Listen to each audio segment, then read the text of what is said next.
Bueno, yo quiero comenzar a leer un texto que no es nuestro texto, y es Filipenses 3, 20 y 21.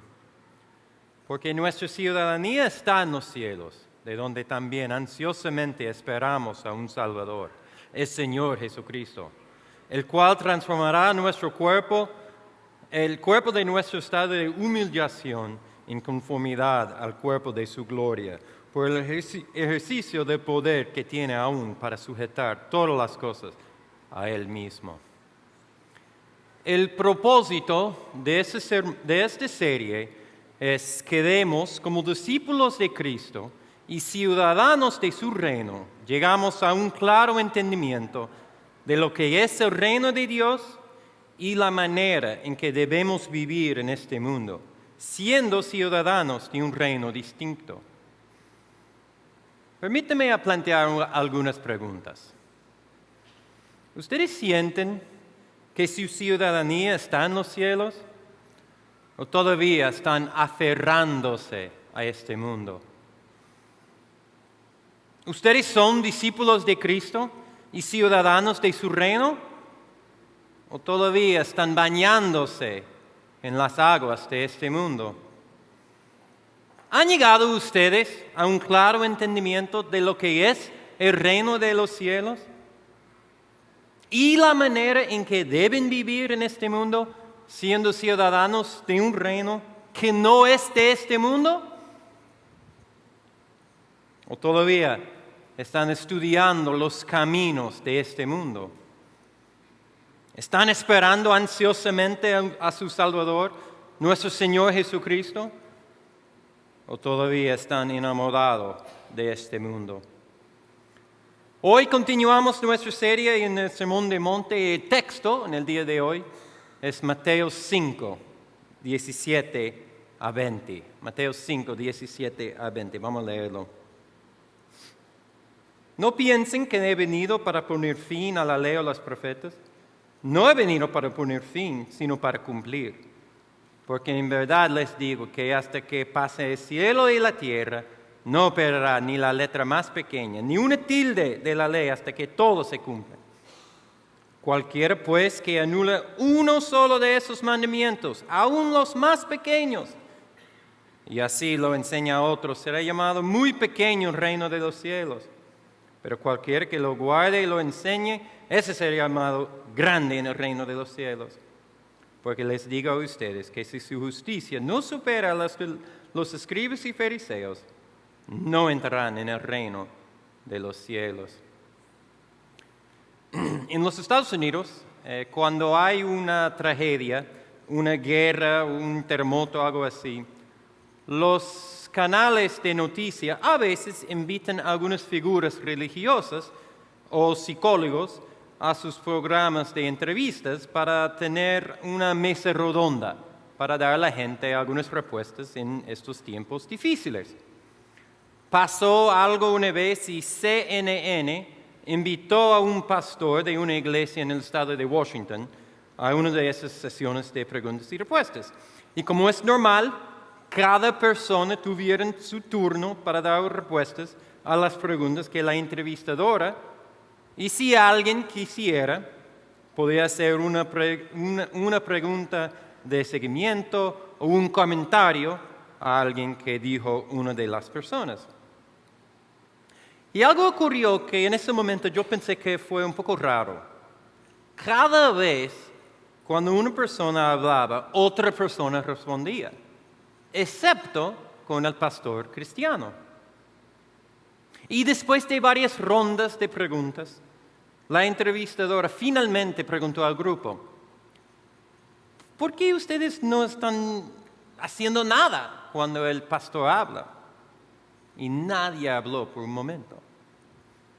Al final, un psicólogo dijo, bueno, yo no soy religioso en ninguna manera, soy ateo, pero mi cosmovisión tiene algo en común con cada una de esas personas. El hindú, él dice que el propósito de la vida es buscar o realizar la divinidad dentro de todos nosotros. Y aunque no creo que somos divinos, yo sí creo que debemos buscar dentro de nosotros el bueno que hay en cada uno. El budista, dice el psicólogo, cree que las buenas obras son el camino para alcanzar la iluminación o el nirvana. No creo en el nirvana, pero me gusta este énfasis en las buenas obras. Pero con este pastor, la base de sus creencias es tan diferente de la mía que ni puedo responder a las cosas que él dice. Él dice que el Dios es soberano. Él dice que los seres humanos son malos hasta sus interiores. Mis presuposiciones son tan diferentes de las de él que es difícil, casi imposible, a comentar en las cosas que él dice. Y la entrevistadora preguntó al pastor, ¿qué dice esta? Y el pastor sonrió y respondió, gloria a Cristo, porque yo no soy de este mundo. En este glorioso sermón de Jesús, el Sermón del Monte, Jesús está comparando dos caminos. Un camino, el camino de este mundo, termina en la destrucción. El otro camino, el camino de los reinos de los cielos, termina en la vida eterna. Y exactamente como este pastor dijo, los seguidores de Cristo viven en este mundo, pero no somos de aquí. Hemos visto en los primeros 11 versículos que Jesús dio 8 maneras en las que uno puede tener recompensas bendecidas. Para los pobres en espíritu, suyo es el reino de los cielos. Para los que lloran, ellos serán consolados. Para los humildes, ellos van a heredar la tierra. Para los que tienen hambre y sed de justicia, ellos serán saciados. Para los misericordiosos, ellos recibirán misericordia. Para los limpios de corazón, ellos verán a Dios. Para los que procuran la paz, ellos serán llamados hijos de Dios. Y para aquellos que han sido perseguidos por causa de la justicia, igualmente como los profetas que fueron antes, su recompensa en los cielos es grande. Después hemos visto que los seguidores de Cristo, los ciudadanos de su reino, ellos son como sal en un mundo podrido y luz en un mundo oscuro.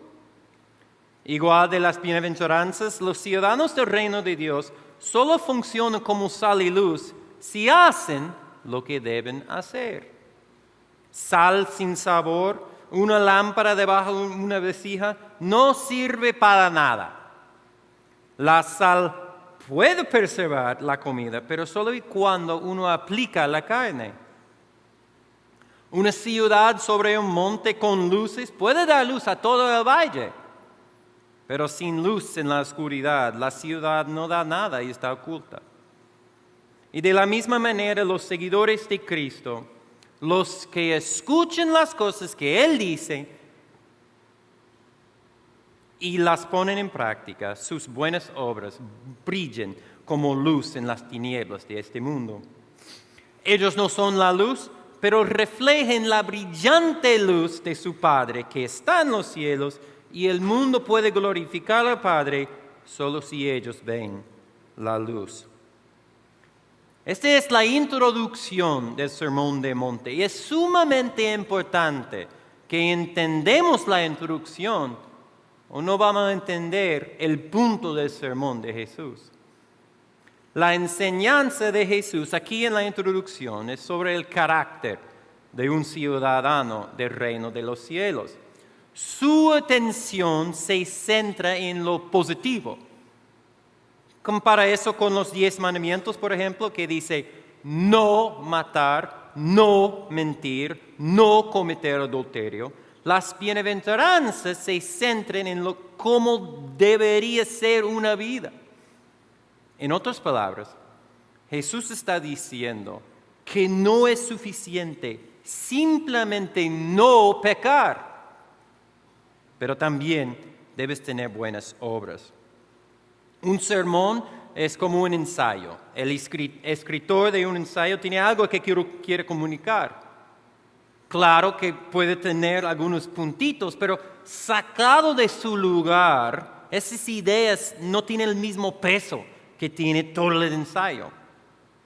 Las secciones de este sermón son bellas, pero debemos entender cómo esas secciones funcionan juntas en lugar de disfrutarlas por sí solas. Es decir, la introducción es muy importante, pero Jesús no está terminado.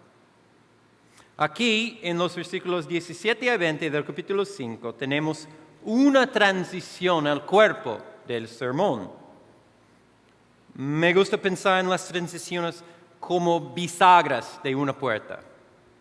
Si hemos entendido la introducción, está bien, pero necesitamos doblar la esquina para seguir. Entonces vamos a abrir la puerta del cuerpo del Sermón del Monte, teniendo en mente lo que hemos aprendido en la introducción, pero con hambre para más, ¿verdad? Déjame leer el pasaje de nuevo porque este pasaje es bien difícil de entender. Está lleno de palabras técnicas e ideas no comunes hoy en día. 17. No piensen que he venido para poner fin a la ley o los profetas. No he venido para poner fin, sino para cumplir. Porque en verdad les digo que hasta que pasen el cielo y la tierra, no se perderá ni la letra más pequeña, ni una tilde de la ley, hasta que todo se cumpla. 19. Cualquiera pues que anule uno solo de esos mandamientos, aun de los más pequeños, y así lo enseña a otros, será llamado muy pequeño en el reino de los cielos. Pero cualquiera que lo guarde y lo enseñe, este será llamado grande en el reino de los cielos. Porque les digo a ustedes que si su justicia no supera de los escribas y fariseos, no entrarán en el reino de los cielos. Yo creo que el punto central de este pasaje es el costo de la ciudadanía del reino de Dios es un costo enorme. Y si uno no quiere o no puede pagar ese precio, no es digno de ser ciudadano. Déjeme repetir. El costo de la ciudadanía del reino de Dios es un costo enorme. Y si uno no quiere o no puede pagar ese precio, no es digno de ser ciudadano. ¿Qué tal si oramos?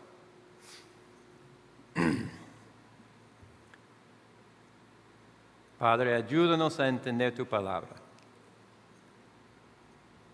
Háblanos a través de tu palabra y ayúdame a comunicar bien. Amén. Jesús comienza el cuerpo de ese sermón con una declaración sorprendente. No he venido para poner fin a la ley. Cuando comencé a estudiar ese pasaje, yo pensé que fue un poco raro pasar de hablar de misericordia, humildad, pureza de corazón, y después decir algo acerca de la ley. No estoy aquí para poner fin a la ley. ¿Qué es la conexión? ¿Por qué Jesús pensó que era tan importante a declarar a sus oyentes la razón que Él no ha venido? Y yo creo que la respuesta es que en la introducción Jesús se centró en lo positivo, en el carácter de una persona. Y cuando los judíos, quienes eran los primeros oyentes, escucharon, igual que hoy en día, cuando uno habla de los positivos, las cosas que debemos hacer, es muy fácil olvidar a las cosas que no debemos hacer. Jesús sabía que los judíos de su época se habrían emocionado al escuchar que todo lo que uno necesita hacer es ser pobre en espíritu o misericordioso y obtendrá las promesas. Porque para ellos toda su vida se centró en la ley, en el Antiguo Testamento. Esta ley, dice Salmos 19:10, la ley del Señor es perfecta que restaura el alma, pero a lo largo de los siglos el enfoque de la ley había ido cambiado. El verdadero foco de la ley siempre ha sido tanto las acciones externas como las intenciones internas. Pero los judíos no entendieron así la ley. Para ellos, la ley era algo pesada. Fue algo que impulsó su vida. La ley dijo que los judíos podían comer o la vestimenta que deberían usar o qué tipo de fiestas tenían que celebrar. Fue, en palabras de Pedro en Hechos 15, un yugo que ni nuestros padres ni nosotros hemos podido llevar. Y Dios, a través de los siglos, con los profetas, Él trató de corregir su entendimiento. Mira a Isaías 1, versículo 11. ¿Qué es para mí la abundancia de sus sacrificios? Dice el Señor. Cansado estoy de holocaustos de carneros y de cebo de ganado cebado. La sangre de novillos, corderos y machos cabrillos no me complace. Versículo 16. Lávense, límpiense, quiten la maldad de sus obras delante de mis ojos. Cesen de hacer el mal. La ley tiene mucho que ver con no pecar. Pero la ley también trata de justicia, misericordia y humildad. Pero los judíos, y mayormente los fariseos, ellos cambiaron el enfoque de la ley. De hecho, mira lo que Jesús hace delante del resto de este capítulo. No voy a leerlo, pero 6 veces Jesús dice, ustedes han oído que se dijo, pero yo les digo. ¿Qué hace Jesús? Él está corrigiendo el enfoque en el exterior y está diciendo que no es solo el exterior, pero el interior también. Es relativamente fácil no matar o no cometer adulterio o no mentir. Pero Jesús, Él pone los mandamientos mucho más difícil. Porque una mentira viene de un corazón mentiroso. Si tú no hablas mentira, pero tú tienes un corazón mentiroso, es lo mismo. Pero eso no es lo que entendieron los judíos, el pueblo de Dios. Entonces, al salir de las bienaventuranzas, Jesús sabía que sus oyentes pensarían que Jesús no le importa por la regla, que en realidad solo le importa cómo es el corazón de alguien. Eso sucedió antes, en los días de Jesús, pero sucede hoy también. Hasta los no creyentes, ellos aman las bienaventuranzas. Amen a este Jesús gentil y amoroso que solo preocupa por los pobres, los pacíficos y los misericordiosos. Sabiendo los corazones de los judíos de su época, Jesús dice en versículo 17, no he venido para poner fin a la ley, no he venido para quitar la carga de la ley o ponerla más fácil. Versículo 18, la ley va a estar aquí hasta que pasen el cielo y la tierra. Vamos a tener la ley hasta el fin del mundo. Eso no es una nueva dispensación cuando Jesús vino. La ley va a estar hasta que pase el cielo y la tierra. Estos son los primeros 2 versículos y los segundos versículos también son un poco difíciles al entender. Versículos 19 y 20. Cualquiera pues que anule uno solo de esos mandamientos, aun de los más pequeños, y así enseña a otros, será llamado muy pequeño en el reino de los cielos. Pero cualquiera que lo guarde y no enseñe, ese será llamado grande en el reino de los cielos. Porque les digo a ustedes que si su justicia no supera a los escribas y fariseos, no entrarán en el reino de los cielos. En el versículo 19, Jesús hace un contraste entre los que serán pequeños y los que serán grandes. Y note que los requisitos de ser llamado grande no es de habilidad ni de conocimiento para los que recuerden el mensaje de Pastor Vince. No se trata de estatus ni riqueza, o cuánto tú das a los pobres, o cuán hermosas son tus oraciones. Si quieres ser grande en el reino de los cielos, debes, para usar el lenguaje del capítulo 7, oír estas palabras de Jesús y ponerlas en práctica. O para usar el lenguaje del capítulo 6, buscar primero su reino y su justicia. O para usar el lenguaje de este capítulo, capítulo 5, guarda los mandamientos y enseña a los demás. Y ese será llamado grande en el reino de los cielos. Es como Pastor Álvaro dijo, Jesús hace las cosas al revés. Al mundo cree que los grandes son los que tienen muchos seguidores o mucha fama. A veces nosotros en la iglesia también pensamos que los grandes son los pastores o los ricos o los predicadores de nombre. Pero Jesús, Él dice en Mateo 18, 1 a 4, que debemos ser no como los famosos. Vayan conmigo a Mateo 18. Adelante, ¿cuántos? 13 capítulos. Mateo 18, 1 a 4 dice, en aquel momento se acusaron los discípulos de Cristo diciendo, ¿quién es el mayor en el reino de los cielos? O en otras palabras, ¿quién es el más grande? Y él, Jesús, llamando a un niño, lo puso en medio de ellos y dijo, en verdad les digo que si no se convierten y hacen como niños, no entrarán en el reino de los cielos.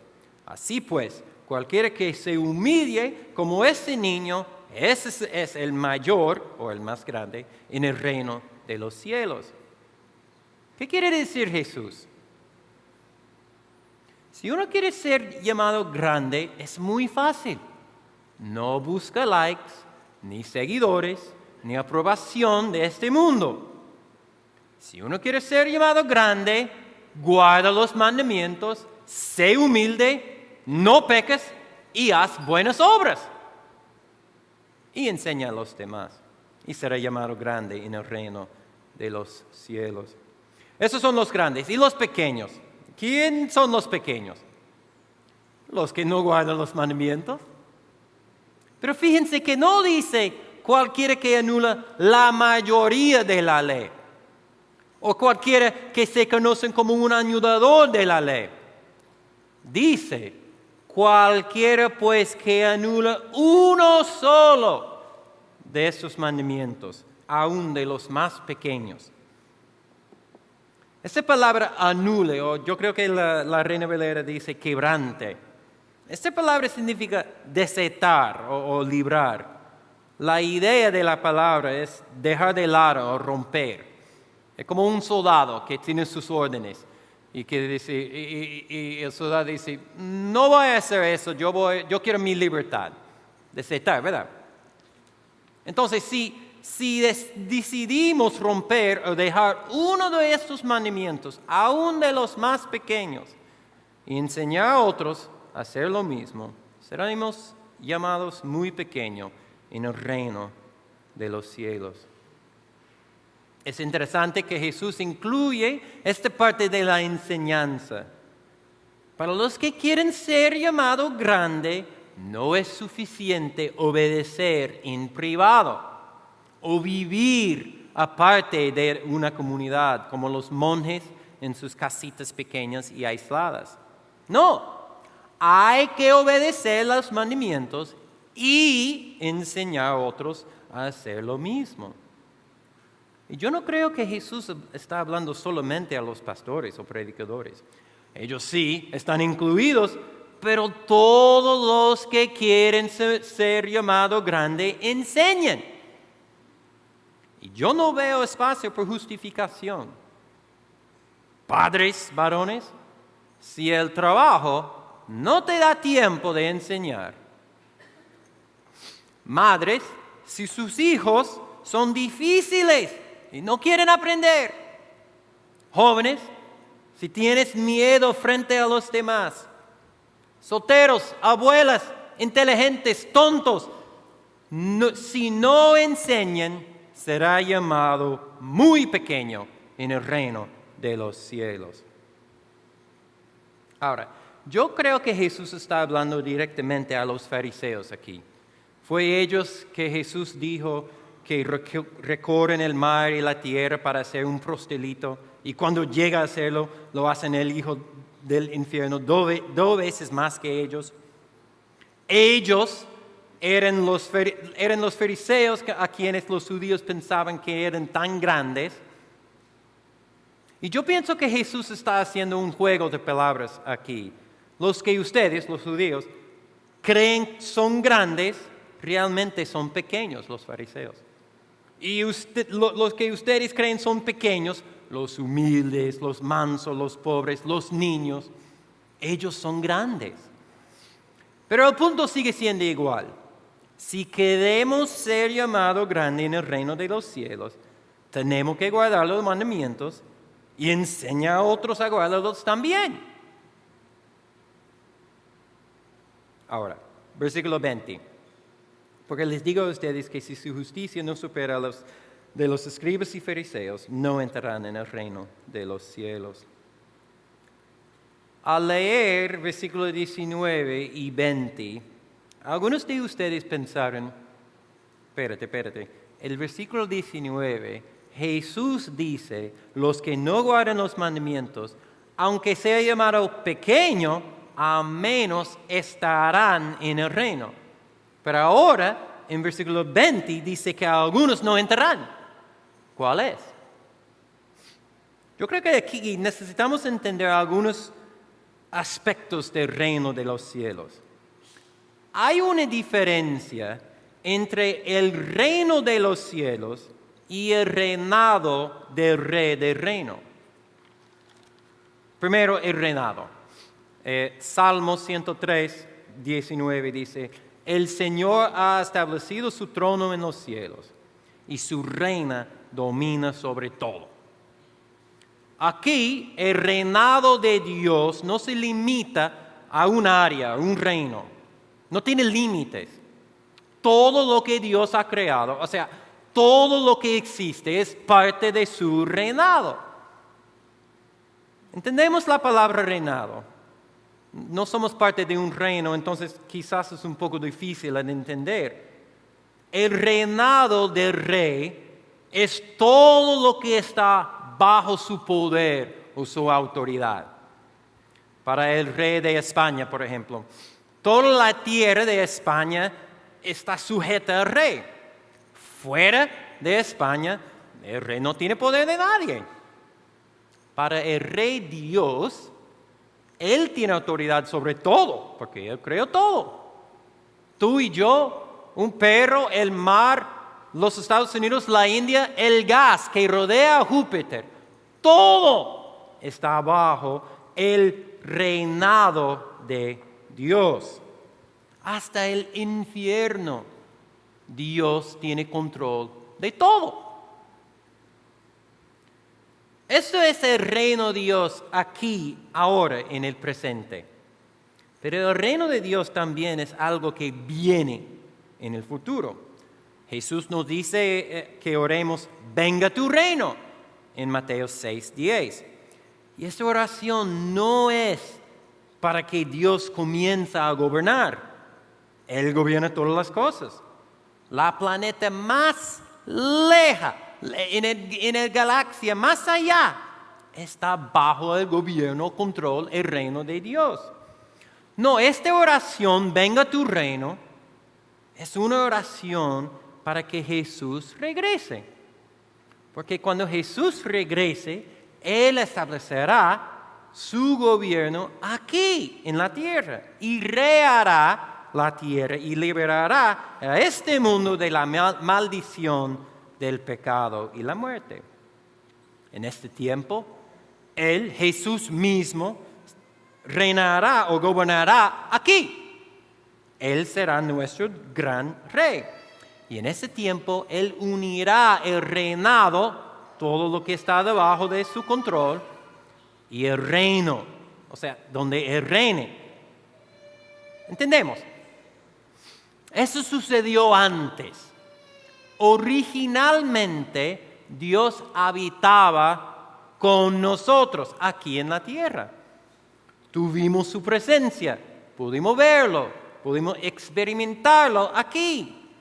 Y cuando su presencia estuvo aquí, el mundo era un gran jardín, un paraíso. No hubo muerte, ni enfermedad, ni orgullo, ni pecado, ni hambre, ni inmoralidad de ningún tipo. Todo era bueno en gran manera. Hablando de esto, Tim Keller dice que la presencia relacional de Dios, o sea, su gloria, es el único ambiente donde todo lo creado puede florecer. La presencia de Dios es como la tierra de un gran jardín. Y solo cuando la creación, como una semilla, entra en esa tierra, puede convertirse en lo que fue creada. Keller dice que nunca podemos alcanzar nuestro potencial a menos que entremos en la presencia de Dios, porque fuimos creados para florecer con Él. Esto es lo que teníamos al principio en el huerto de Edén. Dios reinó, gobernaba sobre un área, un espacio, un reino. El reinado y su reino unidos. Pero ¿qué pasó? Los seres humanos querían control. Queríamos ser nuestros propios jefes. Queremos libertad de nuestro maestro. Y Dios nos dio lo que pedimos. Y perdimos nuestra inocencia y éramos como Dios. Y conocíamos tanto el bien como el mal. ¿Y qué pasó? La presencia de Dios fue retirada. De aquí, de la planeta. El pecado entró en el mundo. Ahora bien, eso no es un problema para el gobierno de Dios o su reino. El pecado no afecta la soberanía de Dios. El pecado no tiene poder sobre quién gobierna Dios o dónde está su reino. El pecado solo es un problema para los ciudadanos del reino de Dios. Y cuando el pecado entró en los corazones de los ciudadanos del reino de Dios, ellos fueron quitados de su reino. Dios todavía gobernaba, pero los ciudadanos ya no vivían en el reino de Dios, donde está su presencia. Y separó el reino y el reinado de Dios. Y ahora vivimos en un mundo muerto. Porque cuando nos introdujimos a la muerte a través del pecado, traímos la muerte a este mundo. Y aquí vivimos, sin la presencia de Dios. Fuimos una vez como familia al parque zoológico en la capital. ¿Ustedes han ido? Okay. A mí me encantan los zoológicos. Es chulo montar el tren y ver los animales, los niños les encanta. En la capital hay un área donde hay muchas aves de todo tipo. Flamenco, cotoro, papagayo, que son mis favoritos. Pero también hay un área donde hay otro tipo de aves.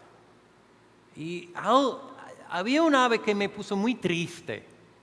Era una águila grande, pero en una jaula que no era lo suficientemente grande para abrir sus alas.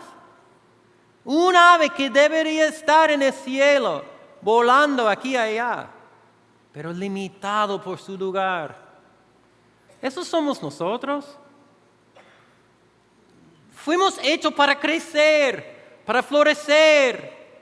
Y estamos limitados por este mundo muerto de pecado y esta carne.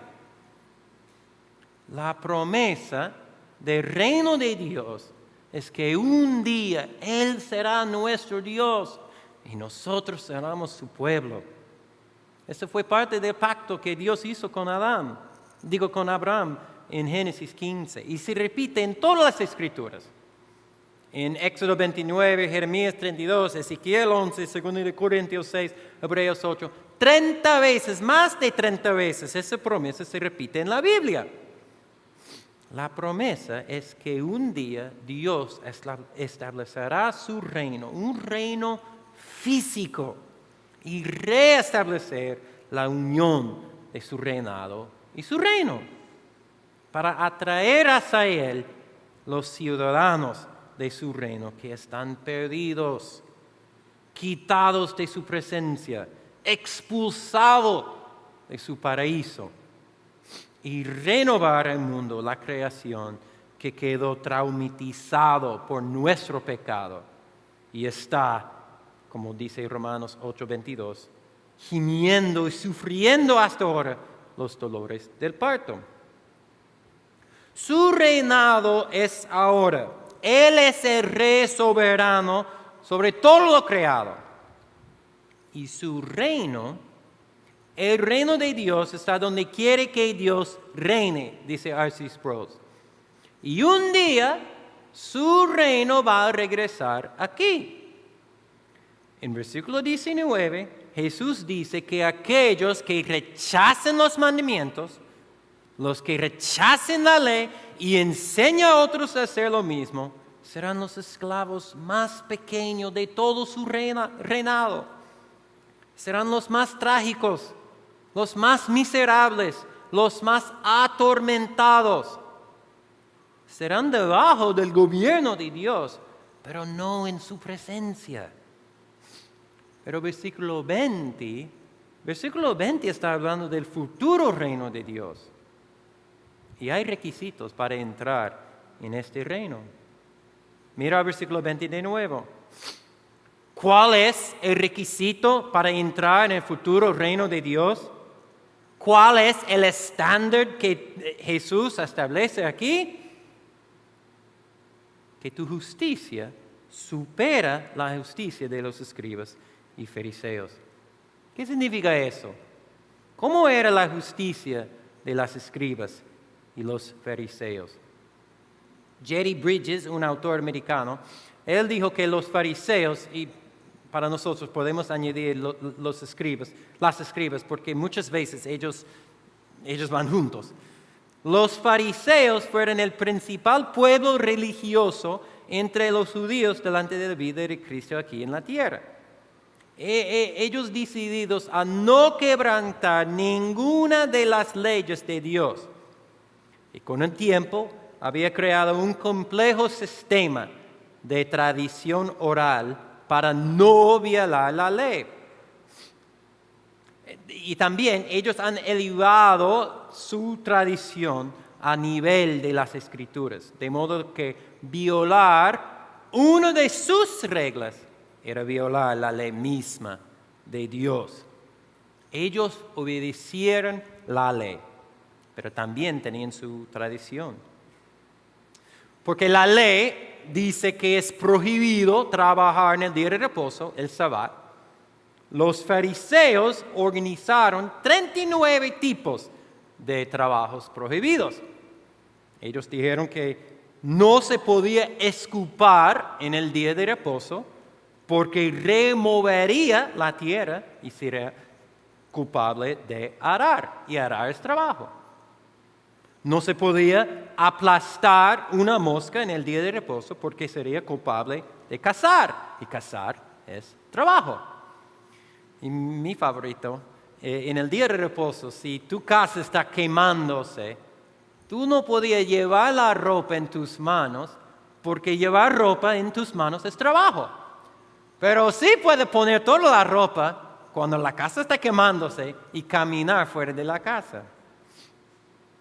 Ellos eran tan estrictos en guardar los mandamientos que ellos inventaron más reglas. En pocas palabras, si la ley decía no mates, ellos no mataron. Si la ley decía no mientes, ellos no mintieron.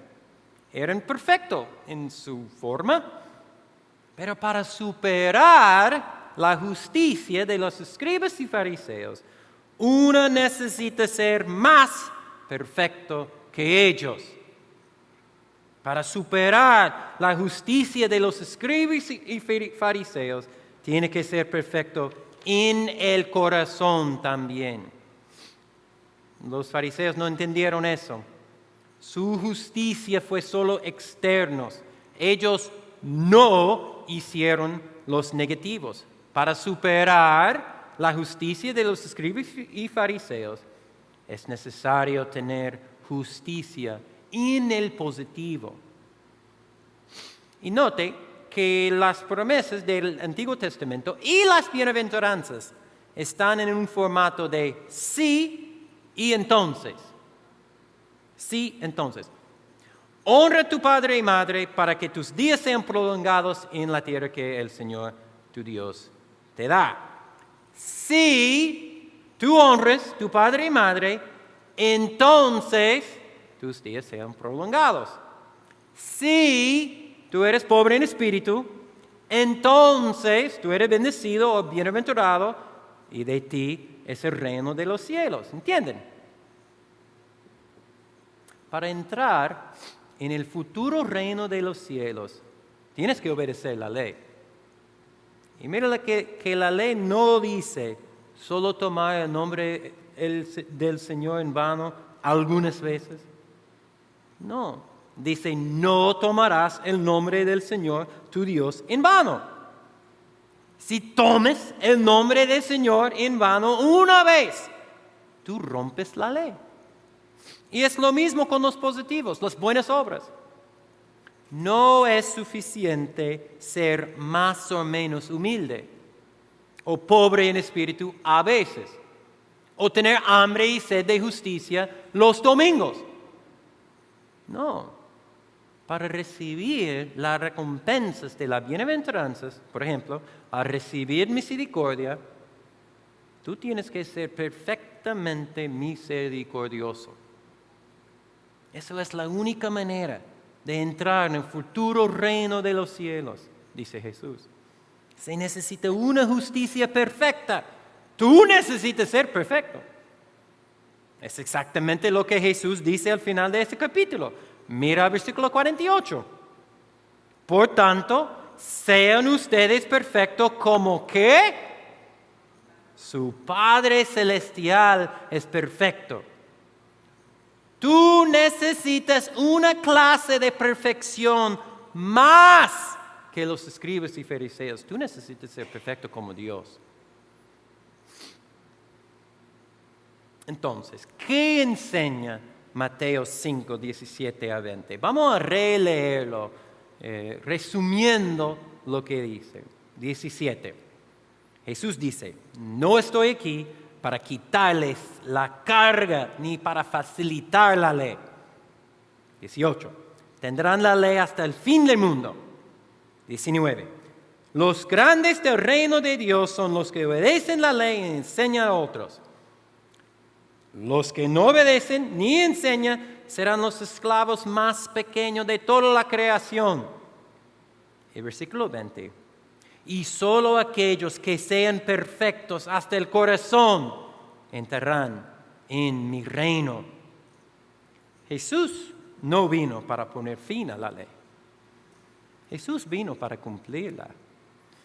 Y aquí, hermanos, es donde hallamos gracia en este pasaje. Jesús es la respuesta. Jesús vino para cumplir la ley porque nosotros no podemos hacerlo.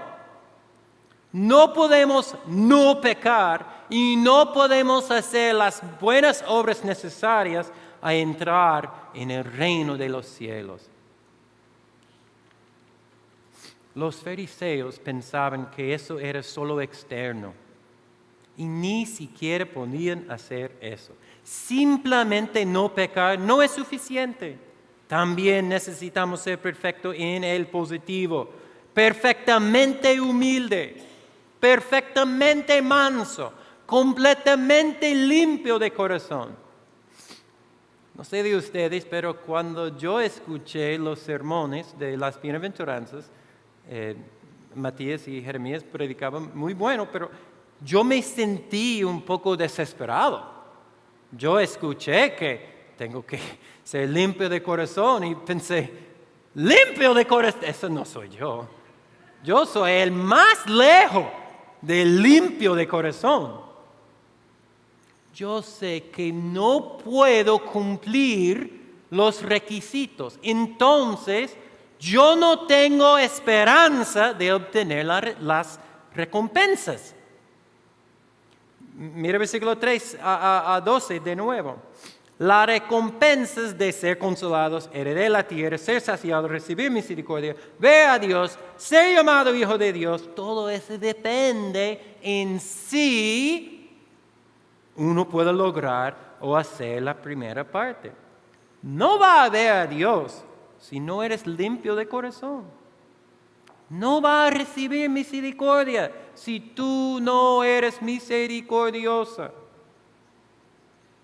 Para mí eso es muy mala noticia, porque yo no puedo. Yo nunca voy a ganar las recompensas por mis propios méritos. Tenemos que ser perfectos y la perfección no es algo que podemos lograr. Pero hubo uno que obedeció perfectamente la ley. Y más allá, Jesucristo obedeció perfectamente la ley escrita. Jesús obedeció perfectamente la ley moral. Jesús obedeció perfectamente la ley de corazón, pero no recibió nada.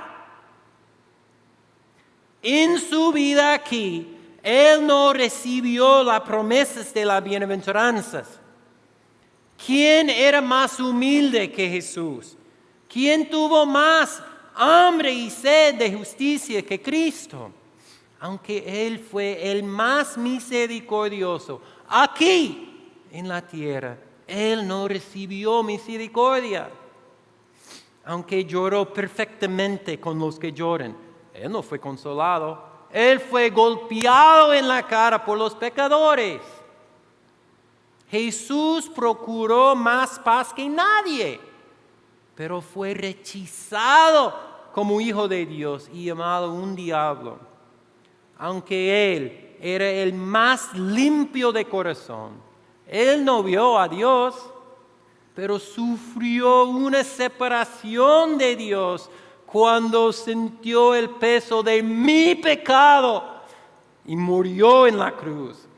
Él bebió hasta la última gota la copa de la ira de Dios. Filipenses 2:8. Se humilló Él mismo, haciéndose obediente hasta la muerte y muerte de la cruz. ¿Por qué lo hizo? Porque vino a la tierra, porque vivió una vida perfecta, porque sufrió como pecador, aunque era perfecto. Él lo hizo por ti y para mí. Y si tú tienes Jesús como tu Salvador, Jesús te sacó de este mundo, tú un pecador. Él vino para salvarte. Él vino para pagar por tus pecados. Él te dio una nueva identidad, una nueva ciudadanía. Tú no eres de este mundo, tú perteneces al reino de Dios. Él ganó todas las recompensas de las bienaventuranzas. E hizo un intercambio. Él tomó todos mis pecados y me dio las ganancias de su vida. Él vino para poner fin Él no vino para poner fin a la ley. Él vino para cumplir la ley porque no podía hacerlo. Ahora bien, yo digo que Cristo no recibió nada aquí en la tierra, pero eso no significa que Él no haya recibido nada. Vamos a ver a Filipenses 2:8. Se humilló Él mismo, haciéndose obediente hasta la muerte y la muerte de la cruz. Versículo 9.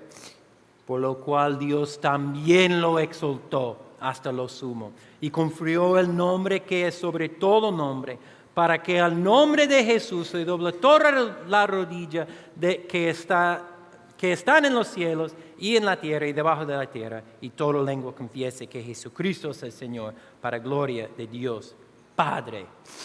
Eso es lo que Jesús hizo por su novia.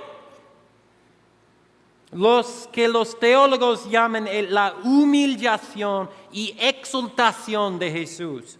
Se humilló a sí mismo, viniendo en forma humana, muriendo en la cruz, pero Dios lo exaltó. Y ahora está sentado en la diestra del Padre. Él es el Rey y el Rey del reino.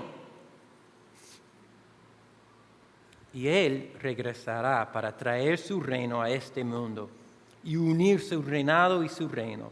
El mensaje del Sermón del Monte es que hay dos caminos. Un camino llega a la destrucción y otro a la vida eterna. Y si tu justicia no supera lo de los escribas y fariseos, no estás caminando en el camino correcto. Pero Cristo caminó por ti. El costo de la ciudadanía del reino de Dios es un costo enorme. Y tú no puedes pagar ese precio. Entonces tú no eres digno. Pero Cristo es digno. Entonces, ¿qué debe ser nuestra reacción a este texto? ¿Cómo debemos vivir a la luz de este pasaje? Yo creo que eso depende en quién es o qué es Jesús para ti. Si Jesús no es tu Señor y Salvador, y por favor entiende que esas dos palabras no son iguales, pero no puedes tener una de las palabras sin la otra. Es decir, si Jesús es tu Salvador, Él es tu Señor. Si Jesús no es tu Señor, tampoco es tu Salvador. Tú no puedes ser salvo sin decir, sí, Señor, a Jesús. Entonces, si Jesús no es tu Señor y Salvador, ¿cómo debes vivir? La respuesta es muy simple. Tú necesitas vivir una vida perfecta, sin pecado y llena de buenas obras. O como la casa construida sobre la arena, grande será tu destrucción. Y un creyente, ¿cómo debe vivir un creyente? Agradecido. Agradecido por lo que Cristo ha hecho por nosotros. Y cambiando y creciendo por el poder del Espíritu Santo. Es una interacción extraña aquí. Estás perdonado ahora porque todo lo harás. Y tienes todas las buenas obras de Jesús. Entonces, ¿ahora qué? Ahora tratamos de agradar a nuestro Dios que nos salvó.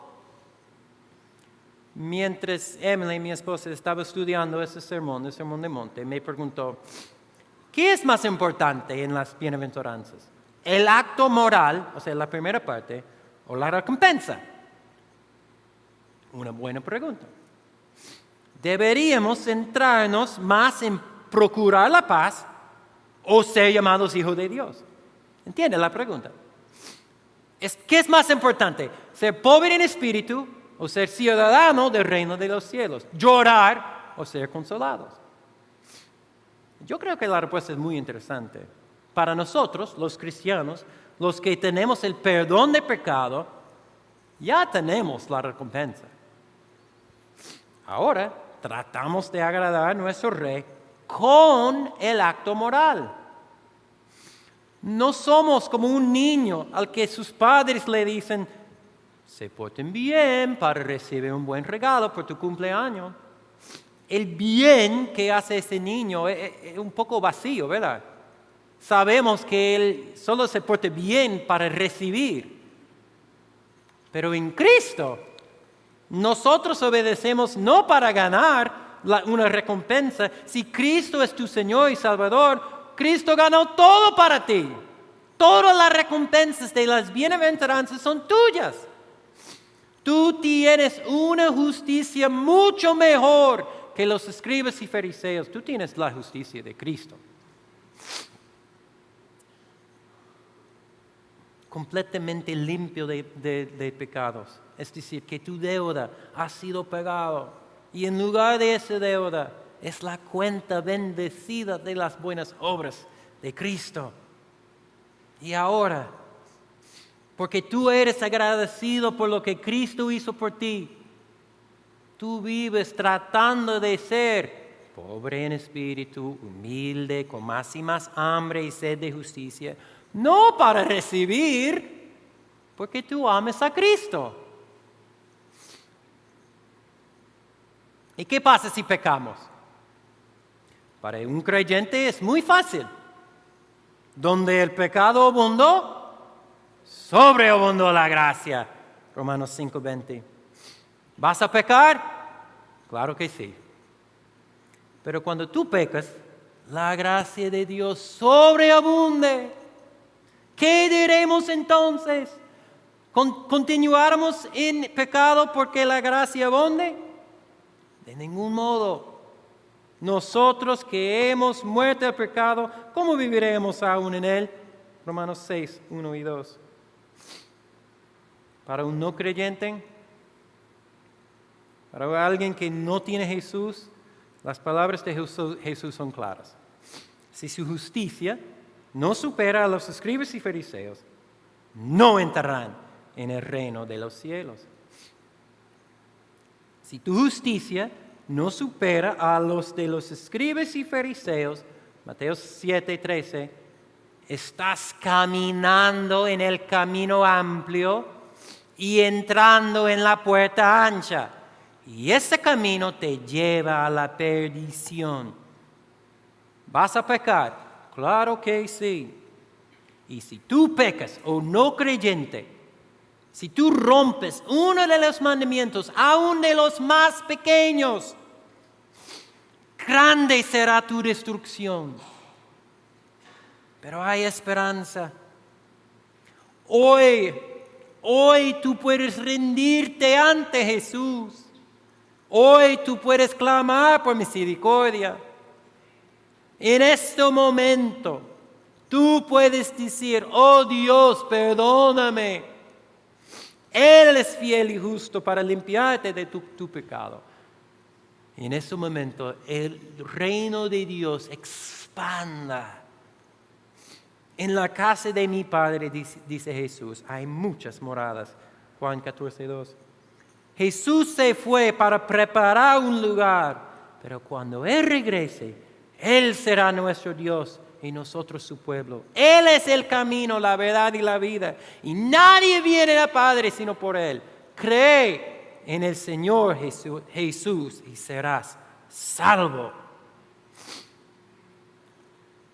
Yo quiero terminar recordando las preguntas que pregunté al principio, lo que dijo el pastor de la entrevista de CNN.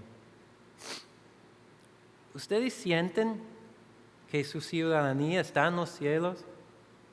¿O todavía están aferrándose a este mundo?